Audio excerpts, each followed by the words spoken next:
Bienvenue sur l'écoute du monde. Likez et abonnez-vous pour rester au cœur de l'actualité mondiale. Ce qu'a vécu la Côte d'Ivoire ce 25 octobre 2025 n'est pas un simple épisode électoral, c'est une véritable onde de choc. Une journée de peur, de colère et de confusion, marquée par des affrontements, des saccages de bureaux de vote, des morts et même des décisions judiciaires inattendues contre des médias influents. Regardez un petit, ça tire avec les mains nues. C'est les maudits.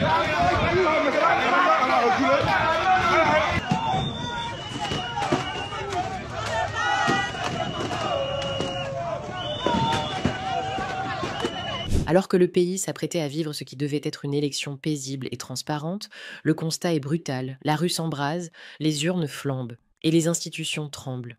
La Côte d'Ivoire, malgré ses années de stabilité relative, reste un pays traumatisé par ses crises post-électorales. Chaque vote devient un rappel des plaies de 2010. Ce 25 octobre, plus qu'une date électorale, marque le réveil des tensions profondes entre un pouvoir accusé d'usure et un peuple qui ne croit plus à la transparence du système.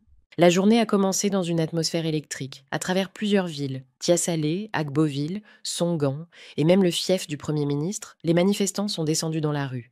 Leur objectif, perturber le scrutin et empêcher ce qu'ils considèrent comme une mascarade électorale. Des vidéos circulent sur les réseaux. On y voit des jeunes, en colère, renverser les urnes, bloquer les routes et même incendier des bâtiments de la Commission électorale indépendante, CEI.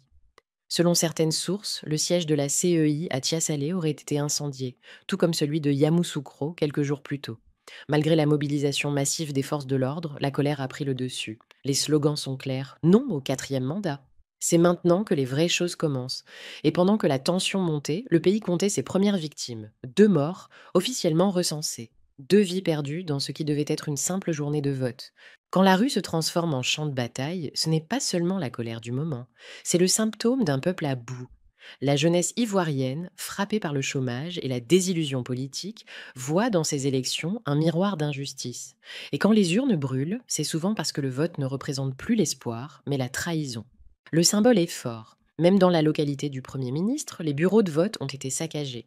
À Songon, notamment dans les secteurs de Djebogbo 1, Djebogbo 2 et Nkangobago, les urnes ont été brûlées. Le lendemain, quand les autorités ont tenté de remplacer le matériel électoral, les habitants s'y sont opposés. Résultat, aucun vote n'a eu lieu dans plusieurs quartiers. Dans d'autres régions, la situation est similaire. À Agboville, le vote a été totalement paralysé. À Yamoussoukro, les bureaux ont été désertés. Les manifestants semblent avoir anticipé, s'organisant en petits groupes pour bloquer, saboter et dissuader. Leur mot d'ordre: nous ne participerons pas à une élection truquée. Le fait que le fief du Premier ministre soit touché est une humiliation politique majeure. Cela montre que l'autorité du pouvoir n'est plus respectée, même dans ses bastions. Quand la contestation atteint le cœur du régime, cela veut dire que le pouvoir perd la bataille symbolique du contrôle. C'est un signal fort, la peur change de camp. Face à la tension, certains communicants proches de l'opposition ont donné un conseil surprenant. Ne montrez pas vos visages. Si la tempête passe, les représailles seront terribles. Ce message prouve que la peur d'une répression massive est bien présente. Les gens savent que le régime ne tolérera pas longtemps cette désobéissance collective. Mais malgré cette peur, les groupes de contestation se structurent. Des cellules de veille se forment discrètement pour poursuivre la mobilisation après l'élection. Pour beaucoup, le 25 octobre n'était qu'un début. La contestation ivoirienne n'est pas une explosion spontanée. C'est une braise qui couvait depuis des années. Les interdictions, les arrestations, la fatigue économique ont nourri une frustration silencieuse. Aujourd'hui, elle s'exprime sans filtre, et même si les rues se calment, le ressentiment reste, prêt à ressurgir à la moindre étincelle. Pendant que les villes s'embrasaient, un autre front s'ouvrait, celui de l'information. Le célèbre site Abidjan.net, un média en ligne très populaire, a été accusé d'avoir publié des résultats électoraux avant leur proclamation officielle. Cette publication a provoqué la colère du régime, qui y a vu une tentative de manipulation de l'opinion publique.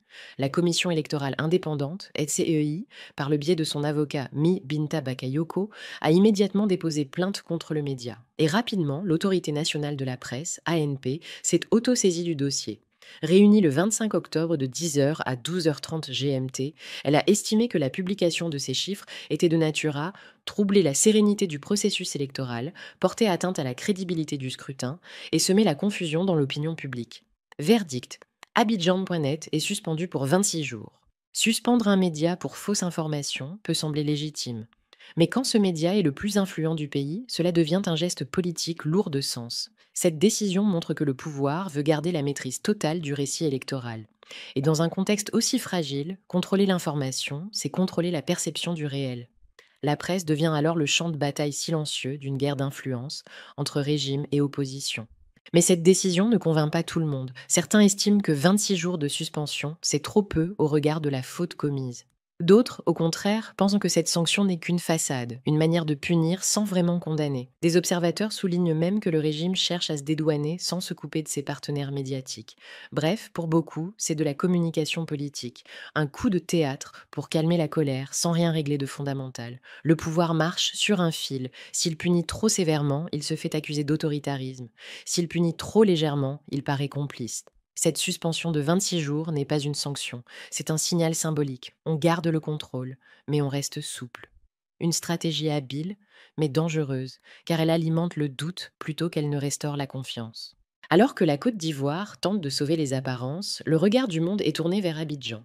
Des ONG de défense des droits de l'homme, des institutions internationales et même des chancelleries occidentales suivent de près la situation.